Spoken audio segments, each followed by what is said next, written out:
Hi, good evening, and thank you very much for joining me uh, tonight. It's absolutely fantastic. It's a beautiful day here in the northwest of England. We're having some lovely weather. Finally, I've worked out how to put a register button on my newsletters. So this is a much better. I'm just getting a much better response now. It's great. It's taken me a year to work that out, but that's really, really good. So. Um, Please, throughout this whole case, I want interactions. I've already had a few questions here and saying hi. So we've got some dental students. We've also got some really experienced maxillofacial prosthodontists joining as well. So we've got a whole range of people. Fantastic. Loads of questions, please. Let's keep it interactive. Thank you. Right, let's have a look at Jeremy here. So this is how Jeremy presented, and this was a really long case. It took me 20 months to do the treatment. So this is him right at the beginning. So with this bridge here that looked so bad. It was a bridge that was secured onto the upper canines there. And I just get the feeling, and the dentist that had been treating Jeremy was really experienced and a really good, in fact, a specialist. And I think he Jeremy had really not liked the appearance of the bridge, and he just basically this bridge had been sanded back to try and prevent him having too much of an overbite and an actual overjet, really, not an overbite, but an overjet. I think it's all been sanded back just to try and sort it out. So, and that's how he ended up seeing me. He'd actually been to see quite a few other dentists for implant discussions as well, and he decided against that. And I do want to explore that just in a minute, just to add that in as a curveball at the end when I come to the hindsight. So let's just dive in. Let's have a look at what we've got going on. So we've got an upper bridge all the way around here.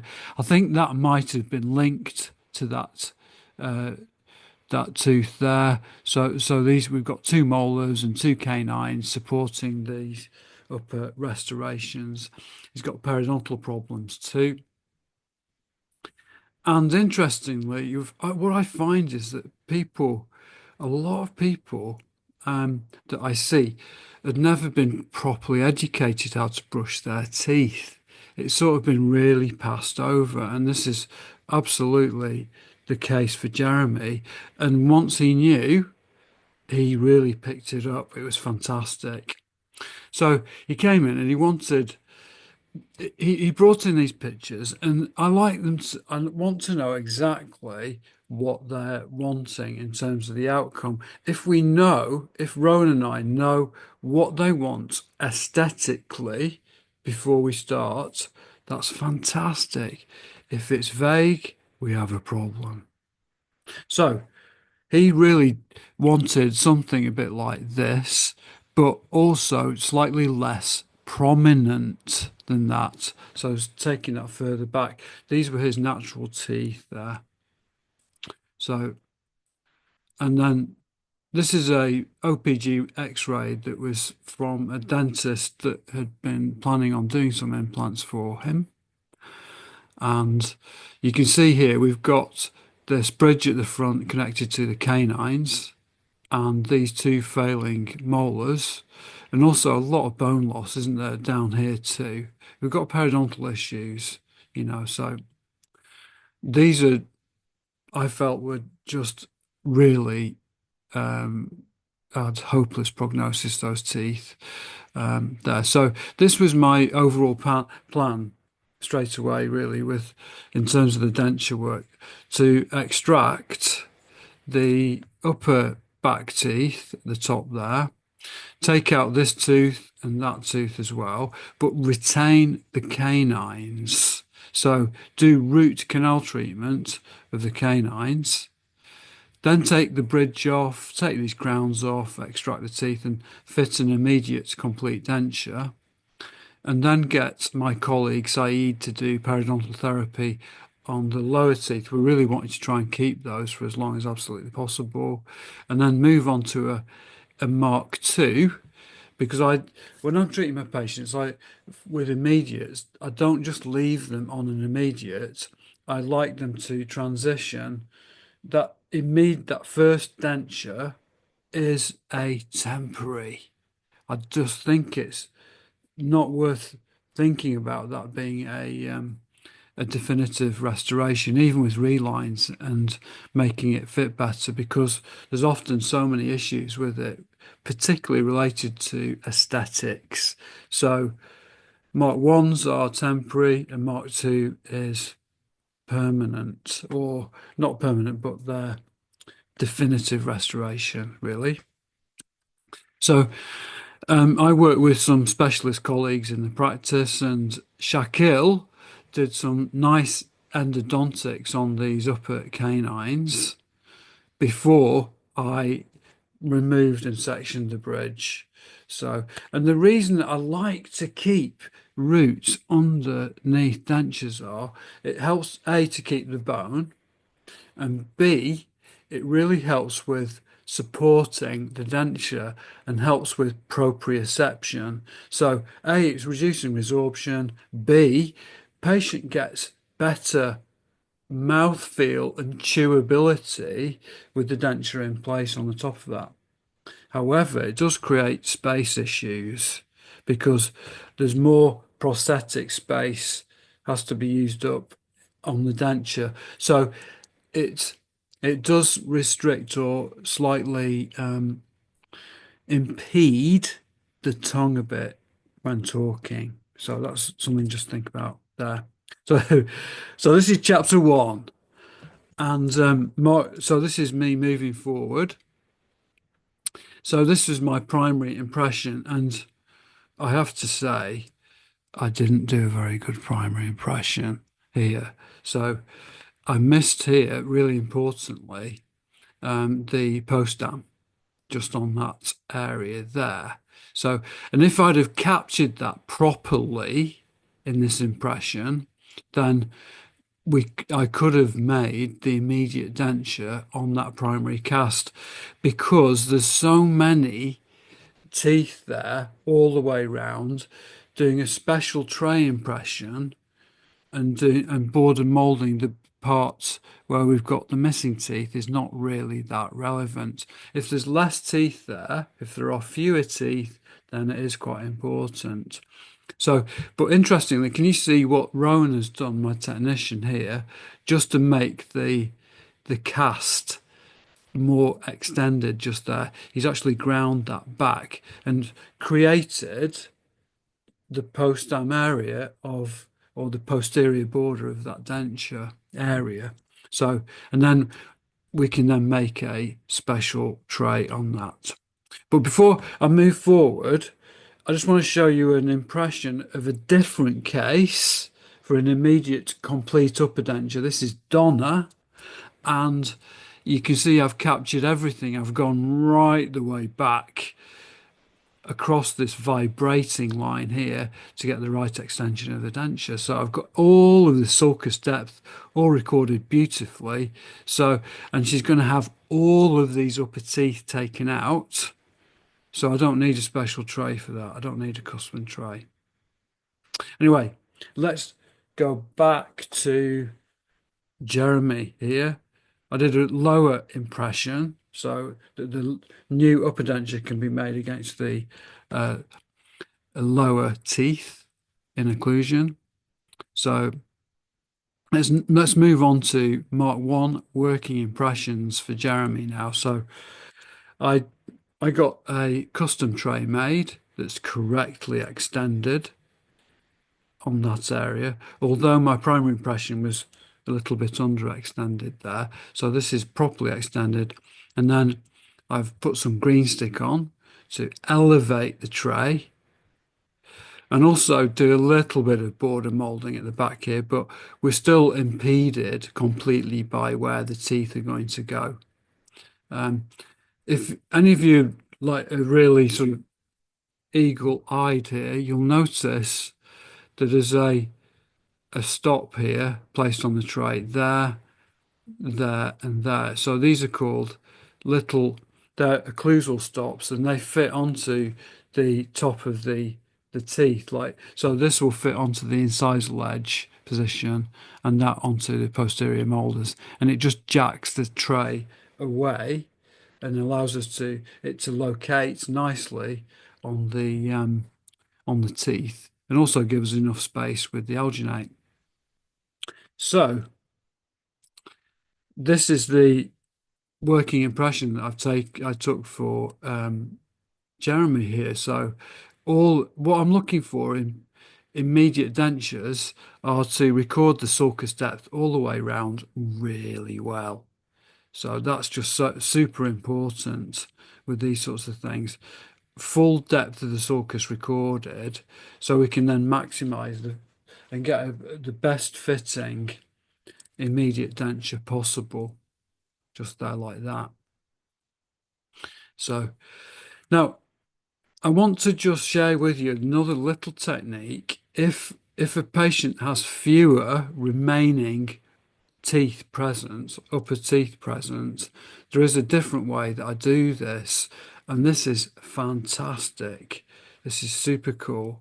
So in these cases, what I do is I do the primary cast normally, and then I ask Rowan to make me two trays. The first tray here fits on where the denture bearing area is going to be, and it's also got a connector that runs around the outside of these teeth here. So that's effectively like a little special tray. And then over the top, Rowan makes me a tray that fits over the teeth themselves. And then I can then do the impression in two bits. And it's really good, this. I love it. So this is the first part of the impression. And this is using zinc oxide there. It's beautiful. And that just sits over the denture bearing area. And then over the top of that, I do an alginate like this there. So that just goes over the top of it. And it comes out like this in two parts. So we've got the teeth recorded here, and then I've also got the denture bearing and the area and the periphery recorded beautifully around that area. And that helps us to create a lovely working cast. So, and then we can just knock the teeth off and then make the immediate denture. So this is where I scribe the post dam. I think cutting a post dam super important. And also this particular patient she's got a torus, a midline torus. So that's marked on there so that Rowan will make the denture with some space over that so that it's not going to ride up on that torus, and we're going to get good retention on that too. So that's brilliant. So you guys, and if you've got any questions, please just throw them into the chat box here, and I'll gladly answer those for you. So anyway, let's go back to Jeremy. So this is his visit two, where I've done the working impression.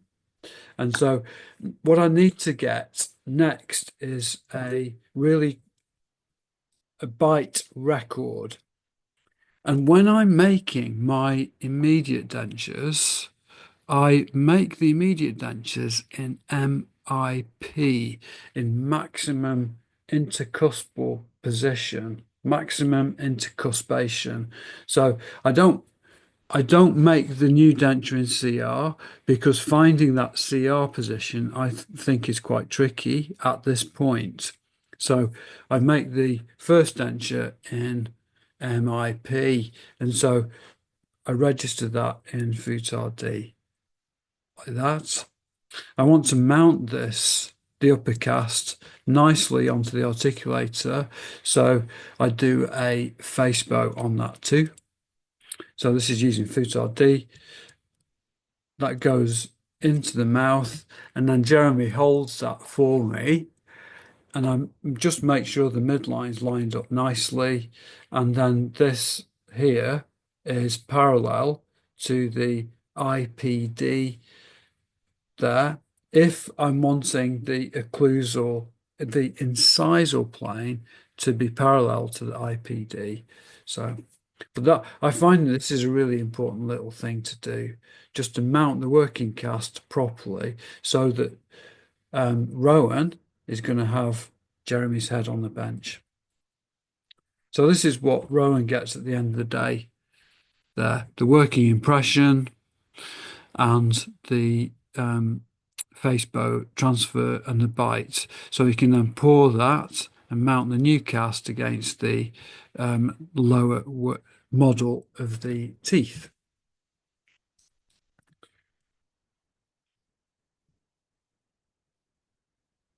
Just one sec, I've got the spinning wheel of doom on my computer at the moment. I'm just waiting for it to. I might just need to come out of that.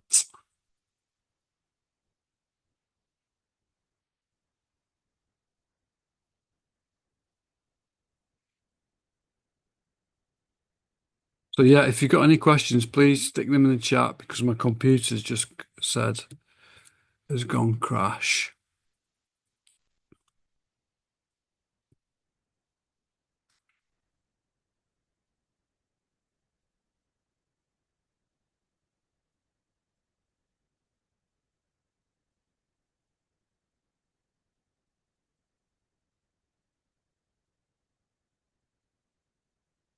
Don't actually think it's responding at the moment. Just I'm going to just come out of this because I think my computer has crashed and I'm going to restart my computer. So this is going to end this streaming session, but I'll restart it and I'll come straight back and say, okay, we're going to lift the incisal plane up a little bit because it's just a little bit too far down. And it's really in discussion with how Jeremy felt about his teeth too. So these are that's the prepared working cast and then the finished immediate Mk1 denture on that there. So this looks, Ron does a nice job with this. This is not just a half-baked type of denture. It's a really good quality one, although it is going to be relined and, in the future. So so that meant that we had primary impressions, working impressions. So visit three now is where I took the bridge off. So he's been in to have the root canal treatment on the canines. So I've trimmed the canines through. And the way that I went into this, I just went in through the side of the tooth and just sectioned it across. And then took out the two molars, and they're all carious, so they just came out in little pieces. I love using luxators; they're fantastic for this sort of thing. So now, what's super important with overdentures, and they're pretty tricky when there's roots left in, because the denture's got to fit over these roots, and the eminences, the canine roots, are really quite big as well. So now, whenever there's any hard tissue left in place, and here we've got a root surface there, I like to use this powder spray, Occlu spray, or Occlude is another one, Arty spray it onto that there, put it into the mouth, and then rock it. And often I'll see little parts touching where it rubs the powder off, and then I can just grind that away and then reseat it and do that until it fully seats properly. So now when it comes to making it comfortable, often the denture is going to rub in a certain area. So this is a different patient, but this is an immediate denture, and you can see I've taken out this patient's upper teeth there. This is Anne, and in here I've got some light-bodied silicone. This is fantastic for checking how the whole thing is going to fit, particularly around the canine eminences, because they can really rub and be quite sore too. So, and then I put that in, give it a wiggle, and then take it out once it's set. And what I'm looking for here is the areas around there where it's touching the outside and the eminences here. That's generally where it's going to be really sore. So I mark that up with pencil, peel off the silicone and drill it back. And I do that until I've got a nice thin layer at the front there. It just makes it more comfortable. So, in fact, it's exactly what I was doing yesterday. I did this for a patient yesterday, this treatment, this type of treatment. So this is Jeremy with the denture fitted. You can see there's a little bit of blood just here. It's fitted. The occlusion's really nice, just touching together nice and evenly there. So let's look at the OH. It's not great, is it, at the moment? And that's the immediate denture fitted. So the complete denture in place. So this is 1 week after fitting. Jeremy's in here, and he was just the. He's a really nice chap actually, and he was a great patient, and we got on really well. And I think that's so important with this sort of thing, is just getting on with that person. And he was really good, but he really did have problems with this. It felt sore. It really felt quite loose. He was lisping with his S sounds, and he also just felt it felt too big in terms of in the mouth, inside the mouth, and also outside the mouth. So now a great little tip for the soreness though with these immediates, I just want to share with you now. So this is Jeremy here. So he was complaining of it being sore around the back of the tuberosity. This is on the upper left tuberosity. This is my finger with a little bit of gauze, and I'll just show you a little video here of me drying that area.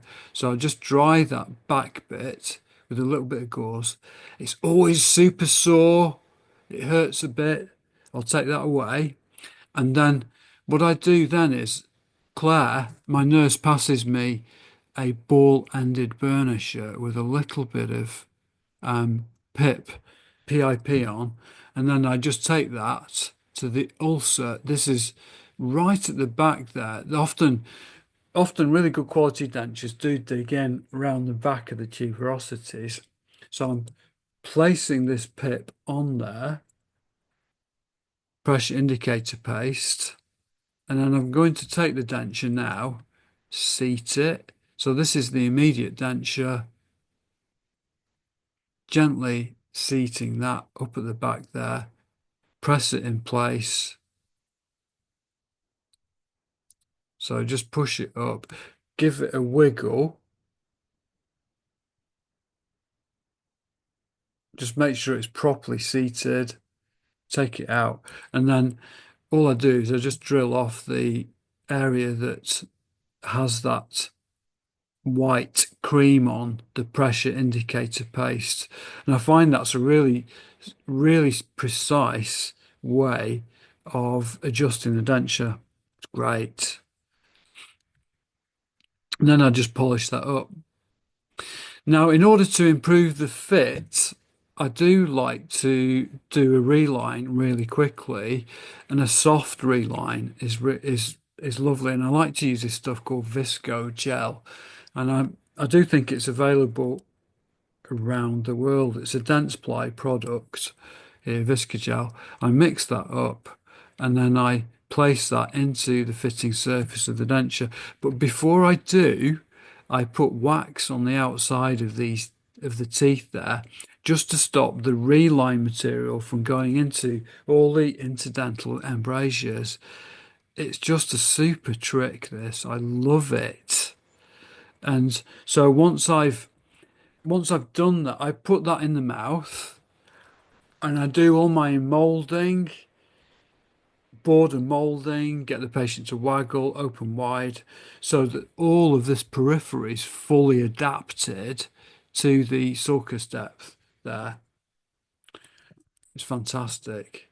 And then what I do is I just take a wax knife and trim it away. So I just get that and I can just trim the wax off and it's super quick. And I'm not faffing about trying to get all this Viscogel out from the interdental embrasures. So this really helps with the whole fit. So that's it there. And I think the other key thing, this is for like dental students that are listening tonight, is when I'm doing these types of reline impressions, I'm making sure when I'm doing it, I'm really pressing the denture firmly in place up so it's not moving. I don't want it to move at all whilst I'm doing that impression because it's the periphery that's the key to this, getting a really good periphery. Okay, next, I just want to talk about the speech bit. And this is a really great thing to use here. Again, it's Occlu spray onto the polished surface. So this is the the the inside part of the denture where the tongue touches when the patient is speaking. And with dentures, what I do find is sometimes it's particularly S's that are an issue because S is it's the it's called the closest speaking space. It's when the tongue is almost touching the palate, but there's a tiny gap, and the brain just knows, because it's got neuromuscular control. It's just been so familiar with the shape of our palate that the S comes out really good. But as soon as plastic is put in there, the tongue touches that plastic and the S's become sibilant and the sibilance caused. So I want to pick up what's going on here when the patient's saying S here. So I spray that on, put that into the patient's mouth, and then I get the patient to count 61, 62, 63, 64. So lots of this sibilant sounds. 61, 62, 63, 64, really go for it. And where it rubs off, like in these, it was mainly over where we'd extracted those teeth there, and also a little bit at the front there. This is Jeremy's tongue had rubbed that away. So I just grind that back just to create more space. But I had to do this quite a lot, and it was almost to a point where I was really almost coming through the denture, and that's an issue, isn't it? If we're just making a hole in the denture. I do find patients really adapt to speech though, but it really bothered him. So I'll do that first and then take a rubber to it like that, polish that up. I then clean up all of that green spray just using some liquid soap and a small toothbrush. And then I just pop into the lab and we have a little polishing lathe, the pumice here.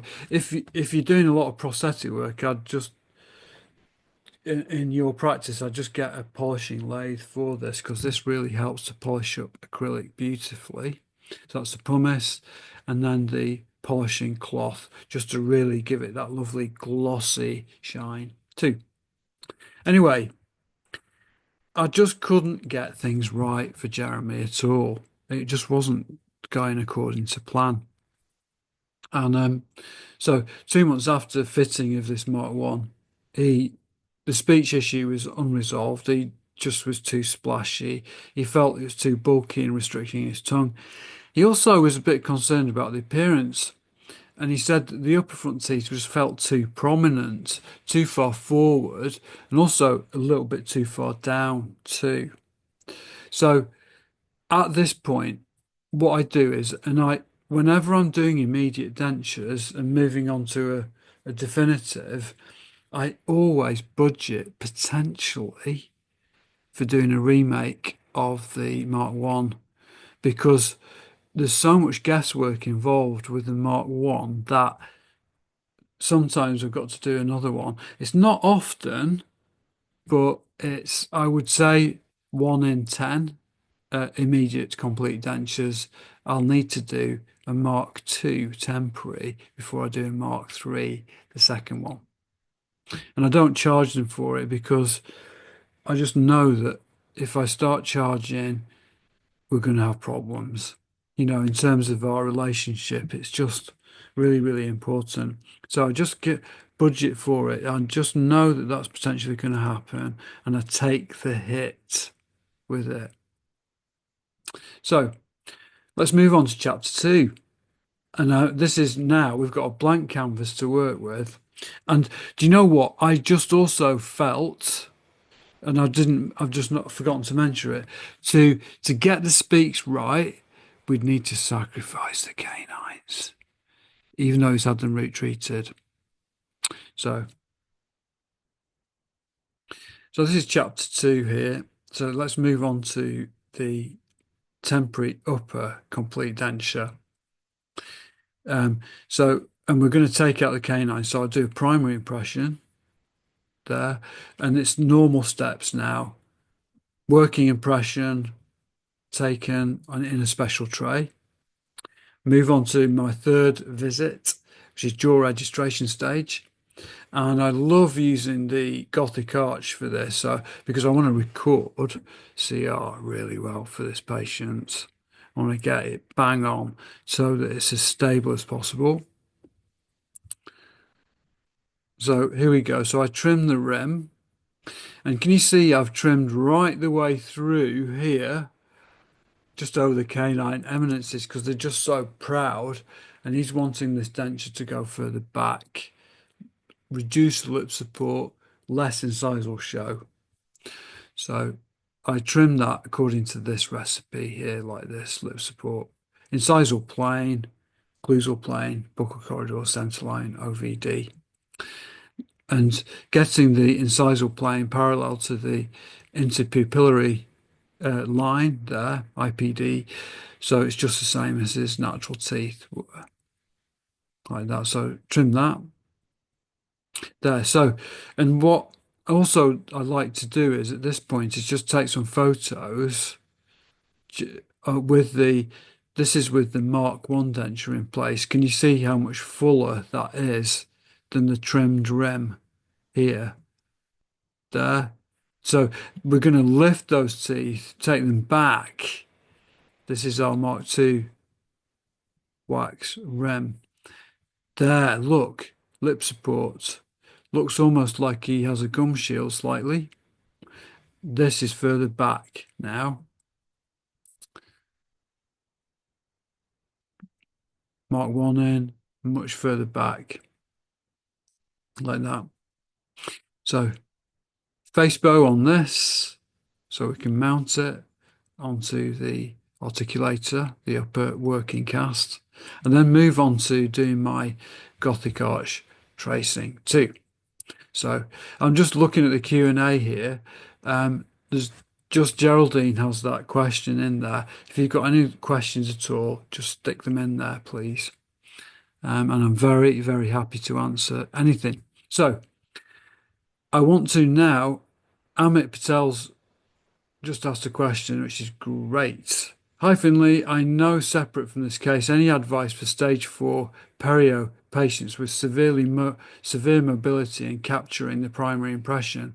There is an argument for removing teeth first and then impression, But how do you deal with the psychological effects of full clearance in that instance versus accepting an inadequate impression scan and then reline remakes after the full clearance? Thanks, Amit. So Amit's asked a question about if I'm making an immediate denture and the teeth are so wobbly, it's very difficult to do an impression. Well, I wouldn't render them edentulous at that point. I just don't do that. I do a special two-part impression where I take impressions of the occlusal surface and the palate and then go on the outside too. If you have a look through my YouTube videos, you'll find a case showing that and actually a video of that too. But I think it's so yeah, I just don't do that. I don't take the teeth out and then let them walk around with no teeth. Not at all. So, but thanks for that, Amit. Good question. So, this is the Gothic arch here that goes in the mouth. And what we do here is that that point is the only point of contact between the upper and lower teeth on the plate. And I get Jeremy to grind from side to side. So he's going to move right to left, forwards and backwards. And he's scribing a mark on this here. But interestingly, when he was coming across here, and I hadn't noticed, but the canine was actually touching and riding up on that Gothic arch. So I only got half a triangle. So I was missing this side here, sorry, was perfect, beautiful. But this side I was missing because when he was coming over onto that side, the canine was just jacking the stylus off. But I just marked, I did it at that point there and popped it in and it went straight in the hole and injected that in and fixed him together in CR. This is, by the way, it's a temporary denture. This is Mk2 temporary. I want to just make sure we've got good aesthetics and we've got the speech better. So this is everything that Rowan gets at this visit. So this is for the Mk2. And so Rowan mounted that, and then this is his Mk1 denture, and this is the Mk2 denture. So the Mk1's mounted against the lower teeth there, a model of it. Mk2 is mounted here, and then Rowan positions the teeth at higher up on there. You can see that we've taken the teeth further up. And so that's there for a wax trying. So we pop that in. And then he can just assess this. And also we do a video of him with that wax trying in place too. So that's Jeremy with the wax trying in place. And he was happy with that actually.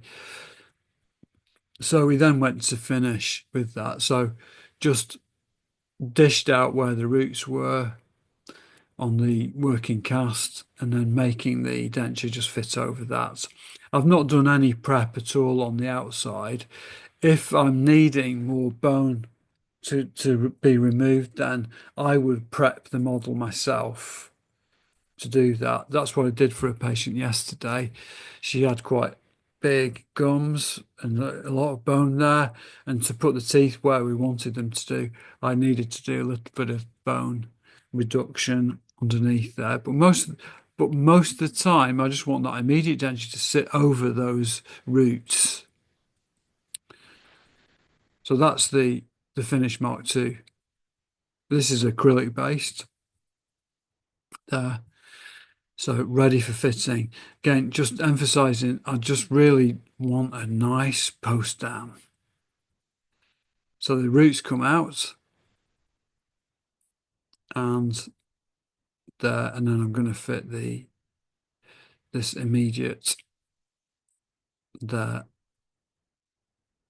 So that's Jeremy with his new immediate fitted. there. So it fitted nicely. He was much happier with this in terms of the fit. I'll come to the aesthetics in a minute because that wasn't quite right for him. Um, so 2 months after fitting the Mark II, I I did a chairside reline because we've taken the canines out. So chairside reline. So I've blocked out the incidental embrasures and I used the Oofi gel to do that, this stuff here. So this is the Oofi gel hard adhesive. Just pop that on and then squirt in the Oofi gel hard, pop that into the mouth and do all of my border molding, just like for a complete denture. Really press it firmly and hard. And then peel off the wax, and then Rowan trimmed it for me. Tungsten carbide, rubber polishing burr, and then just a nice little polishing wheel here just to finish that edge so that this area here is just fitting better and but it's better suction on this too. One thing I just want to note, just to really to highlight to dental students listening, the frenum here, the frenal attachment can be quite low on dentures there, and this can make the suction, it can break the seal on the upper denture. So you can see here it's got a really big frenum at the front there too. These things can be an issue for seal. So it's important to try and adapt it as closely as possible into those areas, but without it traumatizing the tissue. So it's all about taking really good impressions for these types of things. Uh, my normal protocol here is to do a 4 month lab reline. I love this. And when Rowan was ill last year and not around, I just had to keep doing chairside relines. But Rowan was in the practice when I was treating uh, Jeremy, so I was able to do a really good reline with silicone, and then we can just reline that whole base and the whole thing's fitting better. You can see how these root eminences now have been resorbing away over that 4 months since having the teeth extracted. So that's a reline denture, fits much better. Everything is getting more comfortable here. And you can also see his oral hygiene is improving. It's not fantastic. He's missing that. Look at that plaque there, but it's improving. So anyway, so this is him in more of a stable position. So the Mark II temporary complete upper denture was fitted there, but he didn't like it. But it's good to know, isn't it? It's good to know he doesn't like it because this isn't the permanent one there. So this is what he said. So the speech issue's better, but it's not fully resolved. It's not fully resolved. The upper lip now unsupported. The teeth are not visible enough, and I've been told that some I can't. Where are your teeth, Jeremy? I can't see them anymore by a family member. So, and these sorts of things are like, if that happens, it's like the aesthetics are doomed if family members are starting to comment, and it is embarrassing for them. So these factors need to be I need to take these into account for the definitive Mark III complete denture. So let's move on now. 12 months after extracting those canines, so everything is really stable, resorption wise. So I do my primary impressions, work through that. The upper primary impression, do a special tray, custom tray, really well bored and molded tray, plenty of adhesive on for my alginate, nice runny mix of alginate, pop that in, get it border molded beautifully. You can see how the trays just supporting the edge, but the impression material is doing the work there. That's the working impression. And you can see the frenal attachments here, can't you? That's where the air can leak in there with the complete denture. So appointment 3 for the Mk3 jaw edge, carving the rim. So, and I had to think about this really because this, I need to get that rim carved. This is the rim before trimming, and then this is the rim after trimming. But I'm wanting to have this halfway house. I don't want it too far back like his Mark 2, but I don't want it too far forward, where he doesn't want it. So we've got to come further forward. So it's really just looking at the lip support and checking out all of these parameters. And what I really think is great is, if any of you are going to be doing a jaw edge tomorrow and carving a wax rim, get I really would get the dental nurse involved, because they're really helpful for doing this, and it's a lot of fun if you're copying photographs. It's great. So this is the Mark 2 complete denture there, and then this is the Mark 3 rim trimmed there. And what I think is really super important, what I think about is when I'm trimming a wax rim, when we've got natural dentition underneath, always like to scoop it out underneath there like that. So it gives me a proper overbite there like that. Super important for these sorts of things. So let's have a look at comparisons. And again, the photos are just fantastic for this. So this is the Mark II denture that he felt was too far back and the lip was unsupported. And this is the new one, the Mark III, the rim. Look at the improved lip support there for him. So the teeth are going to be further forward, aren't they? He's back to where he was. That's what we're going to do. We're going to take him back to how he used to be. The rim further forward and further down. More overbite, more overjet, more lip support. There. More teeth showing. 2.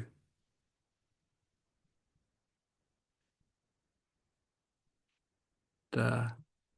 So before, after. It's great. So that's the face bow, upper mounting. And now I'm going to do my Gothic arch. Look at the oral hygiene. We're getting better. Jeremy, it's fantastic. And further forward and back. And look at that. We've got a nice triangle now. So apex on, lock it in to CR and squirt in the Futar D. And just whilst I'm talking about the case, I'm just feeling more relaxed about it. I'm always a bit stressy with the immediates because there's so much uncertainty, but now we're getting more predictability with everything. It's good. So there we are. This is the try-in. And he liked it.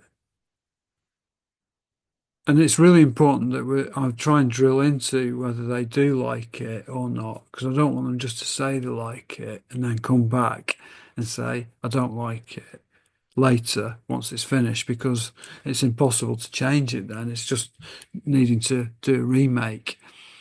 So I do want to just show you here, and this sort of answers Geraldine's question about how confident am I about these lowers remaining.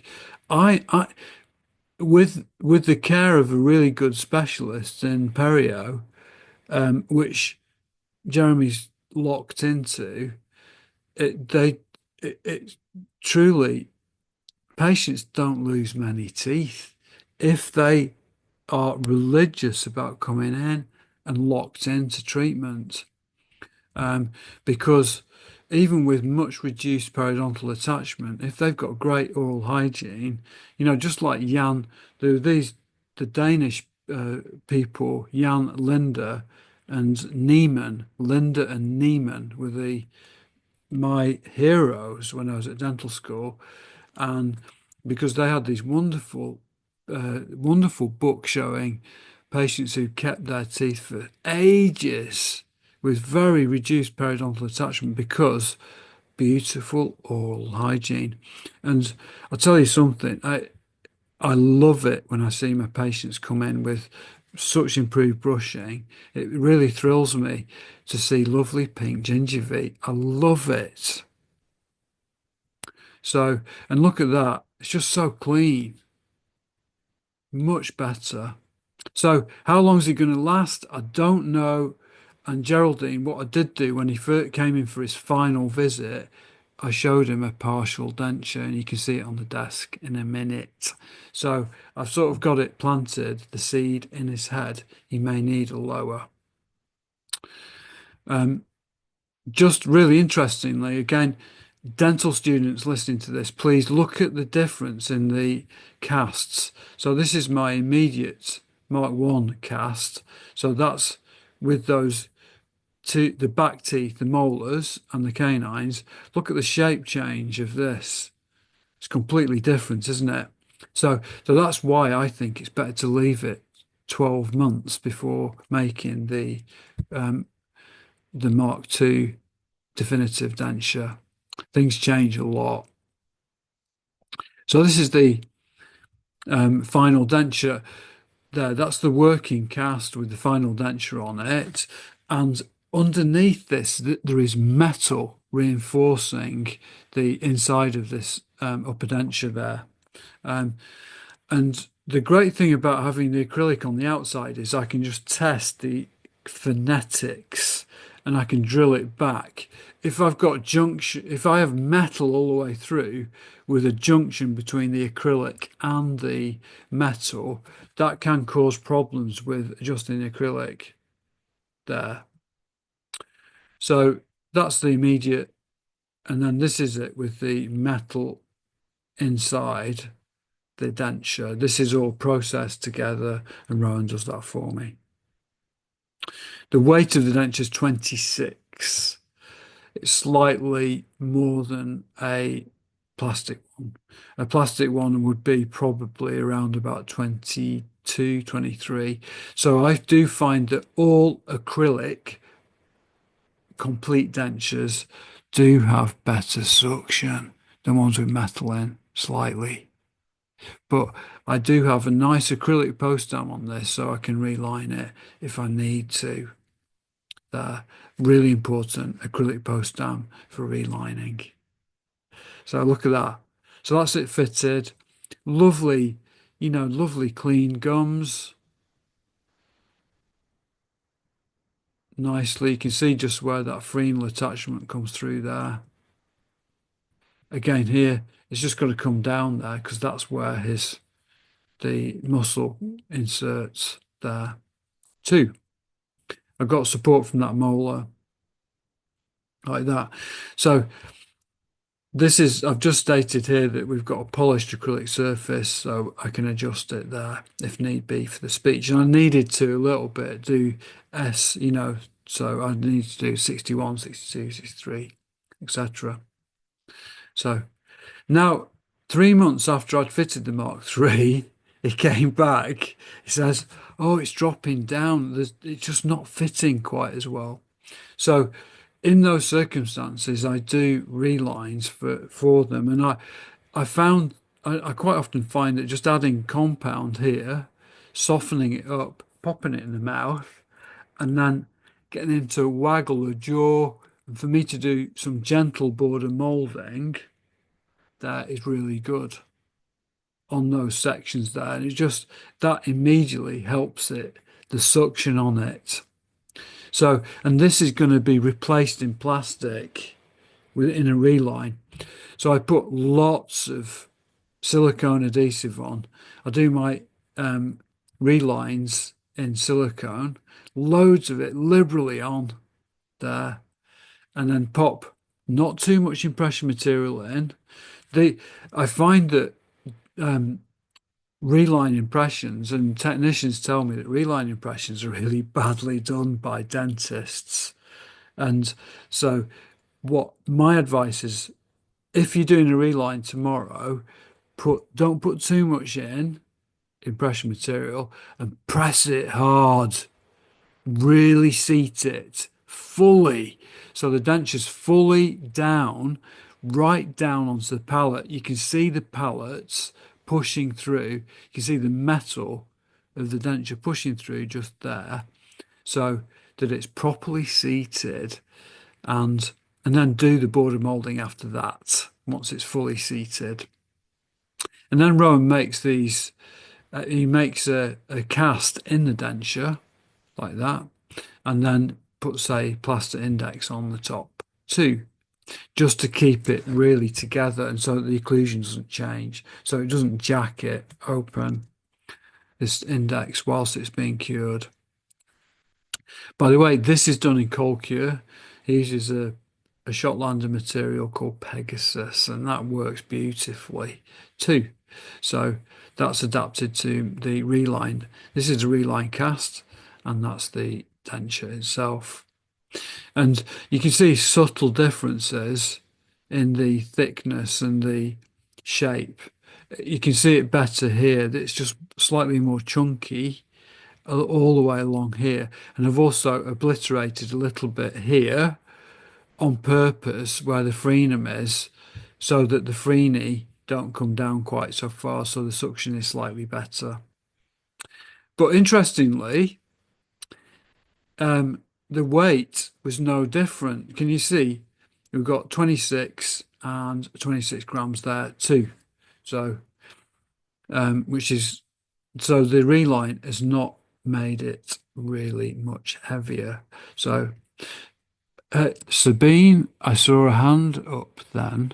Have you got a question? If you have, stick it into the Q&A and then I'll be able to answer it. So that's the reline denture fitted there, and it definitely had better suction. It was just working better. It's good. So this is before treatment here with that. So this is way back. This is 20 months difference between the two photographs here. This is with the old bridge and with the new denture there, like this. That's with the teeth. So you can see we brought it further out with an overjet there. So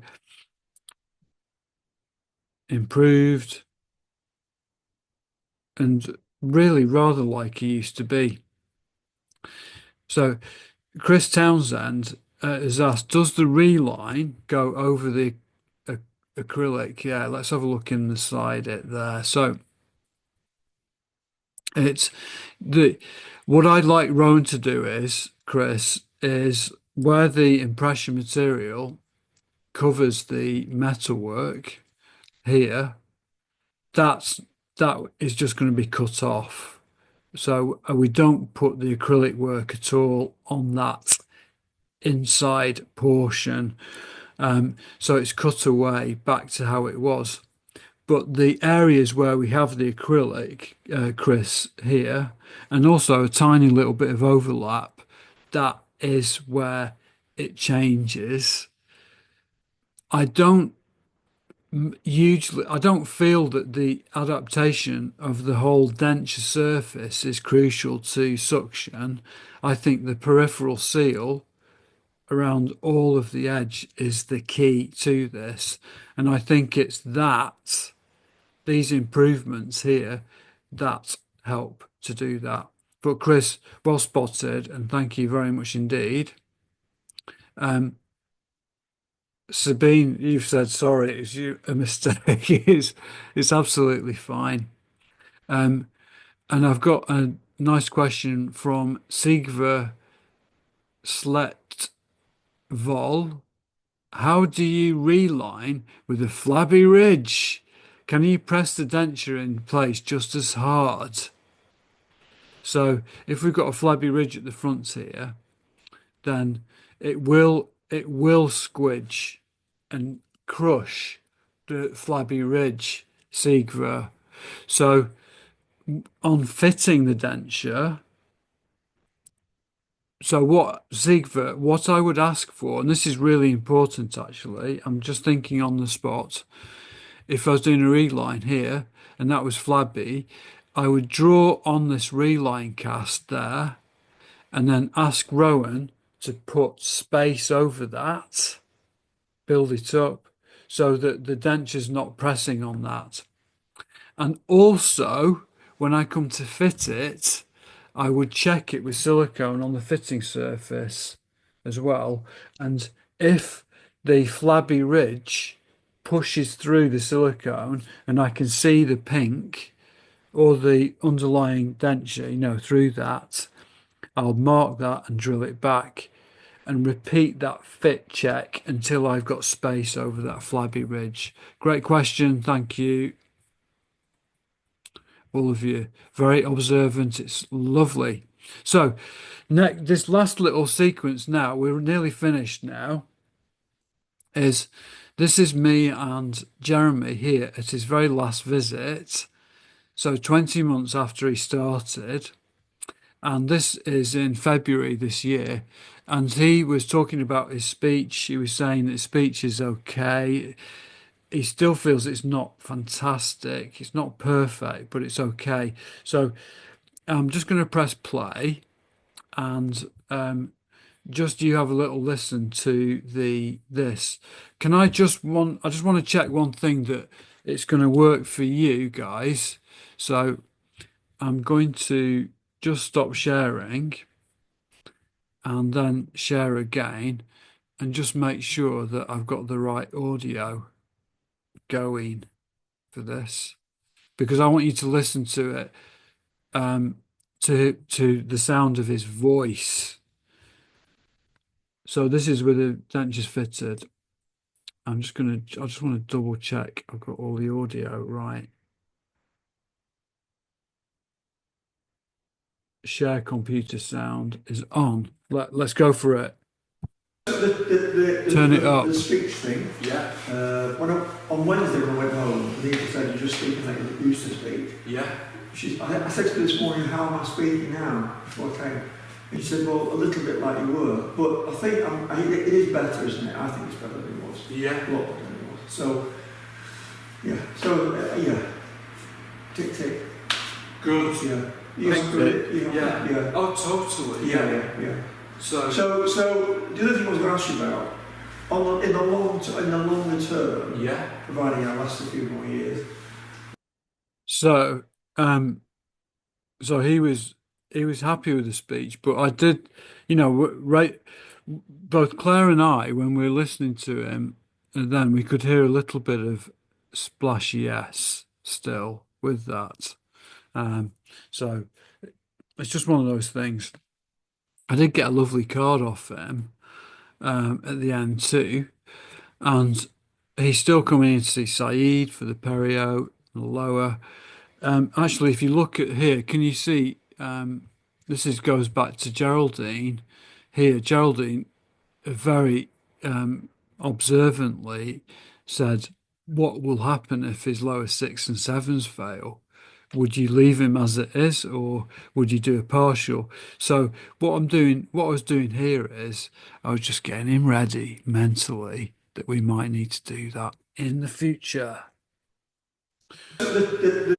So, um, so he was really appreciative. He sent us a lovely card and some nice little prezzies too.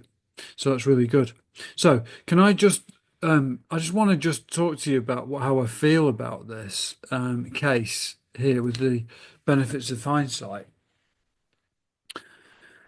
Uh, Jeremy's a really reasonable chap, very nice man, and understanding. I think that's really important here.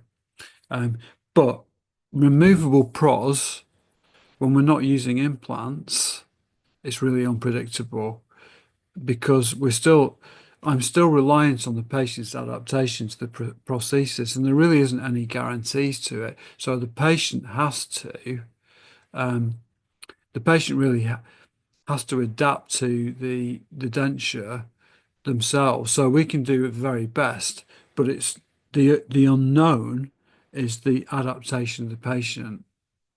So, for instance, I've this week on Monday morning, I had a patient I treated about 2 years ago who came in with a husband, and I've been through this stage with just like Jeremy, where we've done a Mk1 and then we've done a Mk2 definitive, and she really hated the result and felt that I did not listen to her at all during the process. And also, she felt that I was a bit unkind to her as well during the process too. Um, and she couldn't do a certain movement while she was doing the impression, and she felt that I was cross with her that she couldn't manage this. So I've just had to apologise to her, and she doesn't like the look of the complete denture, and she doesn't like the fit either. And she was with her husband. It was a real, like, they came in ready for a battle, ready for confrontation. So, but I listened to them, and I really think about myself. I want to be flexible in these circumstances and not be really rigid. And I looked at the case and said, no, please, please, Sheila, can I try again? I'd like to have a go. And I'm sorry that I've made you feel like that. And let's just start again and start from scratch. Is that okay? And so she wants to do that, which is lovely. Um, so it's going to be a little bit weird, but that's I've got to do that. And then last week, another patient I saw was absolutely over the moon. And I'm just going to show you what she sent in terms of what she put on her card, because this is really interesting and about it. But also, thirdly, implants can help with the fit. Yes, they can. But as soon implants take up space, and so if there's an implant there, there's metal housing, and then there's metal over the top of the denture, and then the speech is affected even more. So Sandaya, thank you. Sandaya's asked a question about this. Hi, do you find that the tongue adapts, especially to the S sound, over time? So Sandaya, yes, I do. Almost 99% of the time, almost 100% of the time. But there are a few patients, it still happens. So, yeah. But before I just finish, I just got this wonderful card from a patient that said, my denture has proved more than I've ever hoped for. From our first meeting, I believed that you would be dedicated to bringing about the best possible outcome for me, and you delivered. So this isn't immediate, but I look, she's written down these things here, which are like a list of qualities thank you for everything and for she's put down professionalism, skill, integrity, commitment, diligence, patience, support, tolerance, good humor. I think good humor is really important. If you can have a laugh with a patient, if even in the most dire things, or they're really, doing your head in, if you can laugh with the patient together, it's wonderful. But they never forget kindness. She's put that in capital letters at the bottom, just being really kind. And I'm talking to myself now. We can be I can be as technically fantastic as and do the most amazing dentures, but if I'm not kind or the patient doesn't perceive I'm being kind with them, then it's going to be a failure. So I think that's super, super important. They forget everything, what we've done for them, but our attitude remains in their head totally. So I think immediates are the hardest ones to do, actually.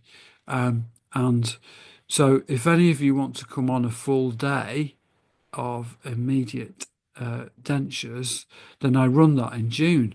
It's Friday, the 27th of June, and it's a full-on day. And I show you how to take impressions of really wobbly teeth. Amit.